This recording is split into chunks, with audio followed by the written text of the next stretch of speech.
नमः शिवाय। आज सोमवार के दिन आइए सुनते हैं शिव जी और पार्वती जी की यह कथा। एक समय की बात है, किसी नगर में एक साहूकार रहता था। उसके घर में धन की कोई कमी नहीं थी, लेकिन उसकी कोई संतान नहीं थी। इस कारण वह बहुत दुखी था। पुत्र प्राप्ति के लिए वह प्रत्येक सोमवार व्रत रखता था और पूरी श्रद्धा के साथ शिव मंदिर जाकर भगवान शिव और पार्वती जी की पूजा करता था। उसकी भक्ति देखकर एक दिन माँ पार्वती प्रसन्न हो गई और भगवान शिव से उस साहूकार की मनोकामना पूर्ण करने का आग्रह किया।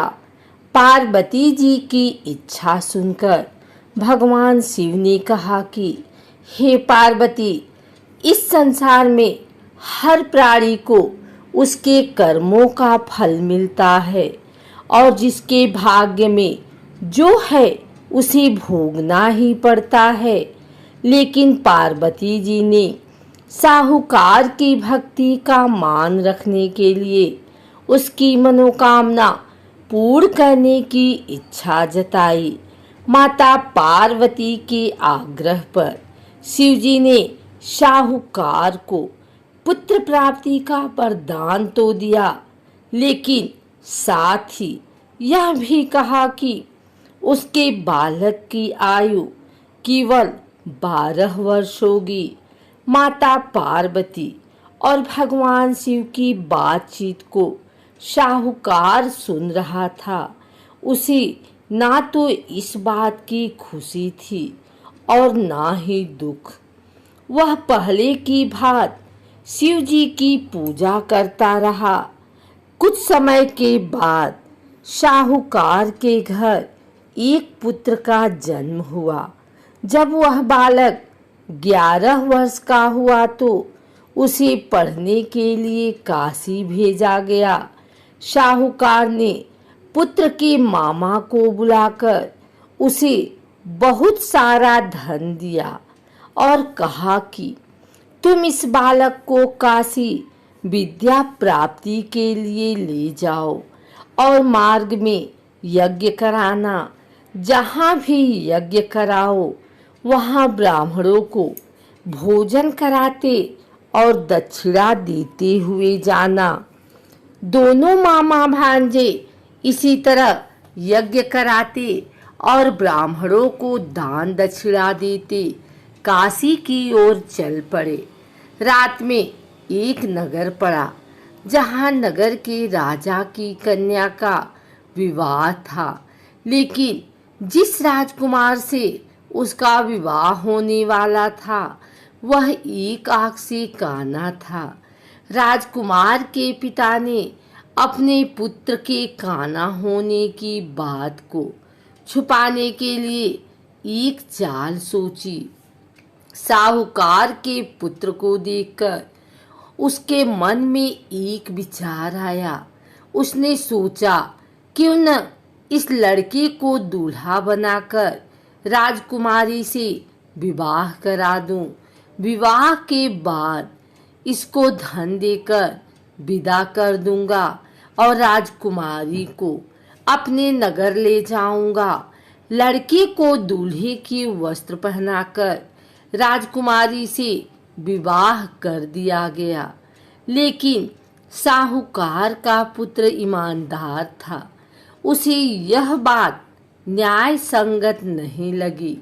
उसने अवसर पाकर राजकुमारी के चुन्नी के पल्ले पर लिखा कि तुम्हारा विवाह तो मेरे साथ हुआ है, लेकिन जिस राजकुमारी के संग तुम्हें भेजा जाएगा वह एक आंख से काना है।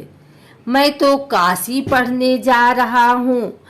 जब राजकुमारी ने चुन्नी पर लिखी बातें पढ़ी तो उसने अपने माता पिता को यह बात बताई। राजा ने अपनी पुत्री को विदा नहीं किया, जिससे बारात वापस चली गई। दूसरी ओर साहूकार का लड़का और उसका मामा काशी पहुँचे और वहाँ जाकर उन्होंने यज्ञ किया। जिस दिन लड़के की आयु 12 साल की हुई, उसी दिन यज्ञ रखा गया। लड़के ने अपने मामा से कहा कि मेरी तबीयत कुछ ठीक नहीं है। मामा ने कहा कि तुम अंदर जाकर सो जाओ। शिव जी के वरदानुसार कुछ ही देर में उस बालक के प्राण निकल गए। मृत भांजे को देख उसके मामा ने विलाप शुरू किया। संयोगवश उसी समय शिवजी और माता पार्वती उधर से जा रहे थे। पार्वती ने भगवान से कहा, स्वामी, मुझे इसके रोने के स्वर सहन नहीं हो रहा।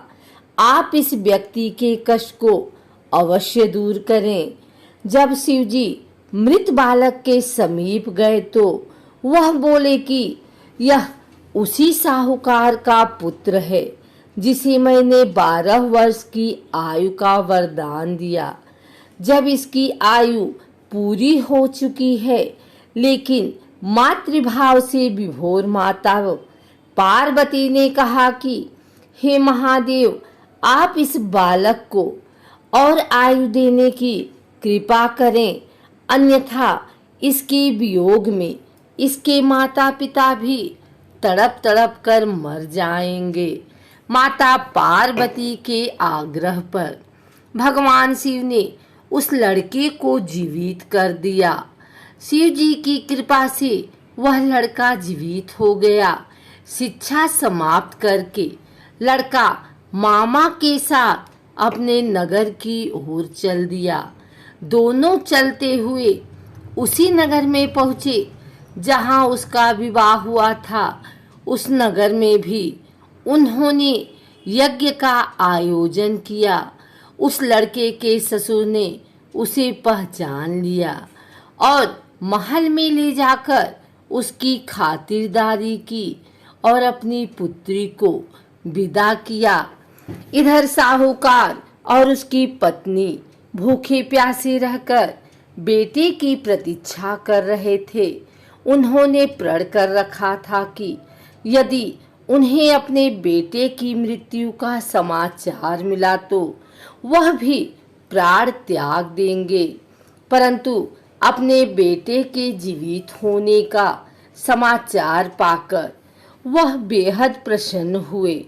उसी रात भगवान शिव ने व्यापारी के स्वप्न में आकर कहा, हे श्रेष्ठी, मैंने तेरे सोमवार के व्रत करने और व्रत कथा सुनने से प्रसन्न होकर तेरे पुत्र को लंबी आयु प्रदान की है।